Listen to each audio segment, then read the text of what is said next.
Holy smokes, lads, 2 uploads in one day. Unless this video comes out first, then act surprised when the second video drops later today. But we actually have some really exciting news. We're finally getting the Grand Saber update, and I have translations for the in-game news so you guys can, make sure that we're all on the same page with this one. But initially, I was a little bit annoyed about this. I tweeted out that, oh, we're finally getting the Grand Saber thing. It's finally coming later this month, because it's kind of been a little bit of an annoying thing on JP, because they'll be like, you're getting this really cool thing a lot later. I mean, it kind of started for me with the Ordeal Call 4 stuff was when I really noticed it. They're like, don't worry, you're getting Lilith next month. And I'm like, dude, it's really cool that we're going to be getting this character, but I want it now, bro. Give me the content right now. But the way that they're handling this, I don't like everything about it. Like, I'm not the biggest fan of having to wait to do, your assassins until you do, your riders beforehand, right? Because you have to go in sequential order. You have to do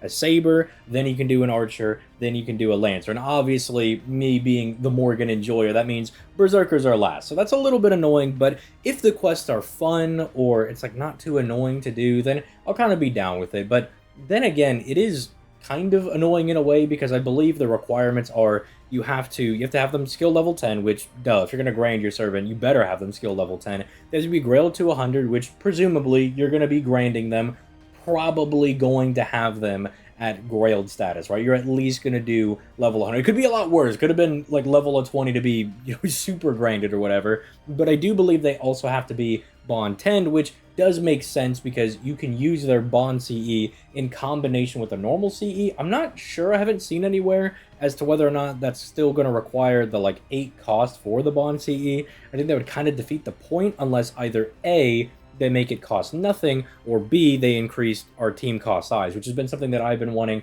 for the longest time. It's a PvE game. Let me just run a team full of 5 stars that all have 5-star CEs. Come on, I'm trying to do min-max QP farming, but more conversations for another day to be had. Maybe we'll yap about that on stream. But getting into this, we have the first part here, which I'll go ahead and show the TL for this right now. I'll have to scroll up a little bit.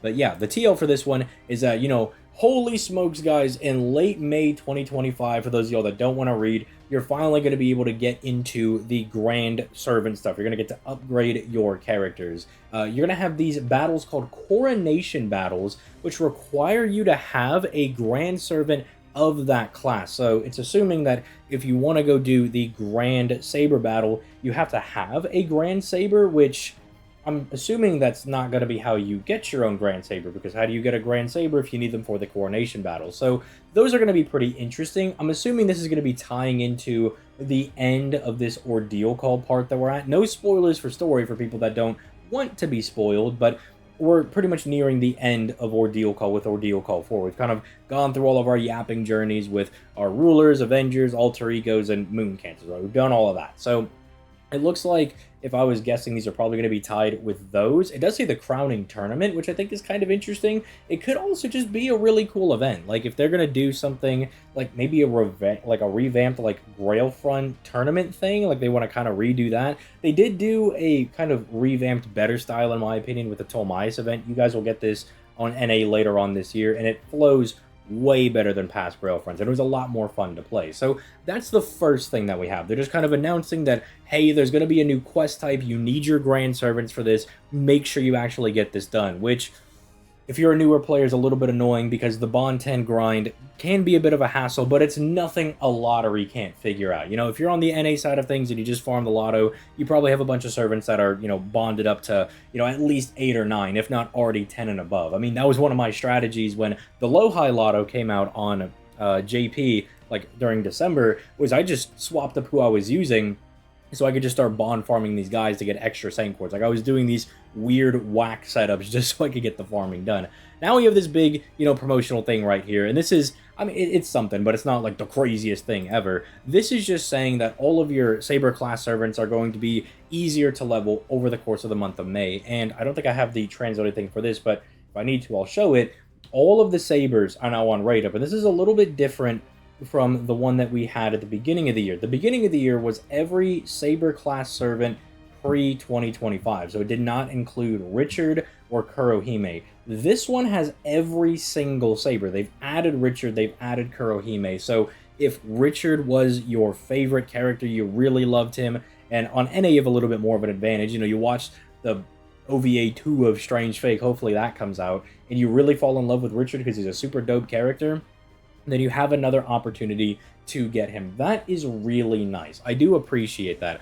It's kind of annoying, in a way, if you already spent a lot of Saint Quartz, you know, on one of these banners and you missed out on summoning for, you know, Valentine's Day or something, or you really missed out on the White Day banners because you were saving for these specific classes because, you know, maybe you're like, oh, I have to get Castoria when she comes out, or I have to get Koi and Skya, like, you're in a position like me, and like, I gotta get them. It's a little annoying, but also really good for the clairvoyance of NA, because you know that you're going to have 2 shots at the beginning of the year to get a character you want. If you whiff out on them in the beginning of the year, you know, pre-May, then you know that they're going to have another raid up, presumably like maybe every month moving forward. I would say they're probably going to try to push 2 a month, because, I mean, we have 7 main classes to get with, and we're in May. Then again, you could stuff 1 a month, right? Like, you know, we have 5 months, 5 plus 7, 12 December. So if they want to do 1 a month, they could do that, but depends on when this big story thing is going to be happening. Remember that the end of part 1 did happen during, like, the end of the year. Like, they're like, oh, we're moving to the end of the year, time's gonna end! So it could be something along those lines where they're, you know, just gonna have the Grand Servant thing, you know, ride up for the rest of the year, so you have plenty of time to get things done, plenty of time to see, okay, Assassins are coming out in, like, October or something, plenty of time to get my Shuten Doji, because you want to make her your Grand Assassin because you think it'd be funny, or you want to grab Kama. You have plenty of time to plan for that, and then plenty of time, if you already have them, to start bond farming them up. So pretty much May is going to be having this sub-campaign throughout the month where it's going to be easier to level up your Saber class servants. You know, if you need to do, like, Grayling and whatnot, they have, I think, like, Great Success and, like, Super Success are, I want to say doubled, but they might be tripled. I would have to go double check that, but really easy to go do. They have, like, the daily stuff all down. They even halved off some of the Bleached Earth missions, which is something I've been ranting and raving about how good that is on NA, because it's like, dude, when these go on half off, these quests are really good for Bond, and you have the QP stage. And if you need gems or monuments or anything, they're guaranteed drops, so it's just a really neat way go get some guaranteed materials. I mean, I feel like we're almost abuse victims with Lysenko, where we're like, oh my gosh, we get a guaranteed drop, because the dailies are so terrible. How many runs have I done where I've not gotten a single drop of what I needed? Too many. But okay, I have this posted here. This is not the one for this part, but basically 10 Saint Quartz for free. Just, you go in there, you do your stuff, boom, bada bing, you get some free Saint Quartz. This is also, for this part, if you do your daily missions, you also get these special gold tickets that give you Saber materials. So even if you don't want to farm, just go do your 3 dailies, and then you can get this ticket, so you have an additional way to get some Saber monument statues or anything. Like, they are really pushing that if you want to get a character done, they're trying to make it as easy as possible, right? Like, they're saying, go farm the stages. We're halving off all the stages. We're halving off the Bleached Earth missions, right? Like, if you just do your dailies every single day, you can get 3 additional materials. We're trying to take the farming out of farming, right? It is, okay, it's, ooh, is that, hold on, let me let me cut real quick. Is that double EXP and triple rate? Yeah, dude, it is. It's even better than I thought, because I was like, isn't it just double, super, and great success? But no, as you're seeing on your screen right now with the translation, you know, that's translated right there. You get double EXP and you get triple great and extreme. So if you have a character you're trying to get to, you know, Grail 120, maybe you're like, not only do I heckin' love Richard the Lionheart, I want to get him to 100, I want to 120 this guy. Now would be the time. So if you're on NA, one thing that I've been doing is stockpiling the 5-star EXP cards, you know, every month and from events and whatnot, because pretty much all my characters are leveled at this point. I've been stockpiling those for when I want to do, like, 120ing for people like Ace the Savior and stuff. These are really good moments to start doing that, right? Like, you can finally use your stockpiled EXP and just start getting in there. One thing that I don't know if it is in here, but they even bring back a special banner. Yeah, that's just a half off AP for that. But let me just show you guys that the inability to miss out on a character you want outside of just them giving them to you, right? Outside of just saying, okay, you know what, here, just take a free character, just take whoever you want, which would be bonkers for Anniversary, by the way. Like, if they just said, pick a free character you want, just take them, that'd be ridiculous. But even if it was like a GSSR where it's like you pay us 20 bucks, you could just get the character guaranteed. That'd be the only other way that I think they could just make it to where it's like, you know, screw it here, you can have whoever you want. But they did this on the Friend Point gacha where they put Saber Lily on special rate up. They did this for the Hakunones when they came out, and then they also did this for Habitrot recently, I think. So they are trying to make it as easy as possible. If you want to do Saber Lily as your Grand Saber, because I guess it's kind of funny, she trains with MHX in the original Saber Wars event, and MHX has beaten all the other Sabers, so it's like she trains under the super Saber killer person, and you think she's super cracked or whatever, by all means, you know, they want you to go ahead and be able to do that. Like, they are making it as easy as possible. And yeah, if we get past the Assassin ban, there are so many banners right now, because Assassin is running with the new Saber stuff. But look at this. Yeah, they just slapped all the new guys on there, right? They just was like, here, take it. Have another shot at getting him. You missed out on Richard, take him. You didn't get Takadu last year, you didn't get him on the re-rate up, take this guy. We even threw Bedivere on his banner, right? This banner's crazy. You know what, Saber Medusa, you want Charlemagne? We just chucked them all on here, right? You just, anybody you want, just screw it. Take them. We're giving them away. You know, we can't get rid of these Sabers fast enough. And look at how nice this banner is. Salter's on it. I mean, could probably have a better quote-unquote 5-star, but also don't forget, Artoria is pretty good. I mean, if you build up your Saber Altar on this banner, you get it to NP5, and then you also pull, like, Artoria along the way, then your Artoria is not as good, because you're just going to use Saber Altar, but still, you know, it's really cool. You know, if you want your Saber faces, by all means, get both of them. They're here, so it's a really good campaign. Is it going to be, like, a lot of content? Is it something like, oh, there's so much to do? Depends on how much work you need to do. Like, depends on what you're trying to kind of get into with what character you're going to, you know, grind up. Like, for me, for instance, I have a little bit of work to do, because I want to do Muramasa as my Saber, because on NA, I'm planning on doing Saber Altar, right? I was planning on doing Ibuki, but I'll probably do Summer Ibuki on JP. I know everybody gasped, he's not doing Morgan, but I don't want to have the same grand on both accounts, and Summer Ibuki has been hard carrying this account since the minute she arrived. But same thing for, like, Muramasa. I'm like, you know what, I want to give Muramasa his dues. This is, like, my first main Arts Looper on the account. You know, I even got him to NP2, so he's kind of a special guy for me, and I like Muramasa. I think Muramasa is the best Shiro we have. Fight me on that, alright? But, you know, for me, it's a little bit of work to do. If I needed to do bond farming, you know, I would probably be hitting the quest a little bit harder, but I think I've already met all the requirements for getting this guy done. So, you know, I have to do a little bit of leveling, but hey, it's nice that if I am going to farm or I'm going to use some of my EXP cards, it's going to be significantly easier, because he's going to be giving the greatest and super sucks of all time and glorbing all the EXP cards because he's getting double, so it's just nice. They're trying to make it as easy as possible to get your characters done. I mean, outside of, again, just giving you the character, which they're never going to do, right? Like, that's crazy talk. Gacha game is just going to be like, just take whatever limited character you want.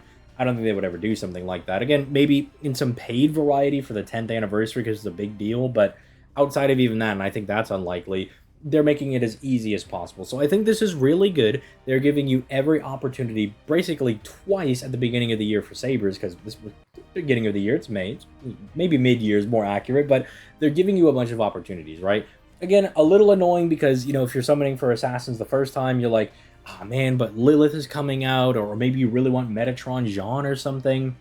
You have to skip out on them because you want Koyenskaya, like me, for instance. But if I had known that they were going to rerun all the Assassins later, I probably would have saved onto my Saint Quartz and not gotten the most random characters of all time. Side rant for this banner, just to kind of date this video. Dude, I pulled, like, all my luck has been crazy on that banner, because, like, I've gotten a 4-star on all of them, but it's like Herc, Roland, and then it was Yume Rent. Like, it's just been the most random 4-stars you've ever seen, being like, hey, I know you're not the assassin you wanted, but I'm a guy. I'm like, sure, cool. NP2 Roland, NP3 Herc, I guess. Well, we'll take it. Let's go. All the Herc slander is catching up to me. He's like, do you want to slander me? We're going to make myself good by making myself NP5. But let me know what you think in the comment section down below. I think it's good. I think you could be upset at certain things, but you can only be so upset outside of them just not giving you the character you want. I mean, like, yeah, it sucks. If I wanted to make, who's like a random character I don't have on JP? What's a Saber I don't? If I wanted to make Richard, let's just keep using him because I don't have him. If I wanted Richard the Lionheart to be my Grand Saber, I don't have him. I can't do that. That really sucks. And yeah, but at the end of the day, you can only boil it down so much for a gacha game outside of just giving you the character. So I think it's good. I think they're pretty much doing everything they possibly can. I mean, maybe you could say give us a multi at least, give us 30 Saint Chords so you have one shot and a dream at them instead of 10, but you know, it's FGO. They're gonna be a little bit greedy. So you could maybe get them on that, but I think outside of that, the team is doing everything they possibly can to make sure you can get these characters done. So let me know your thoughts in the comment section down below. As per always, as per usual, if you enjoyed the video, found it helpful, or you just like the daily FGO content, sometimes double content, you can leave a like on the video, subscribe to the channel, as it does help me out more than you know, and it's free. If you want to influence content that's coming out on the channel, or maybe just chat with me more directly, you can go to the Patreon down in the description down below, where you get to influence videos that come out by getting access to a patron exclusive chat. But again, liking, subscribing, all good, and coming out to the streams. I think we're getting into a decent groove with the streams. 3 of 5 days last week weren't really my fault for missing the 2 of them, because I have a life outside of YouTube. Believe it or not, I don't just exist in this little box. I'm not actually just this little Morgan PNG. I guess I'm kind of yapping at the end here, but just some thoughts for like general videos. Should I use the Morgan more, or do you guys want me to use the Morgan less? I'd kind of be curious about it. I really like the how it came out and how it looks. So if I could use it more often, I will use it more often. But okay, enough yapping out of me. Bye.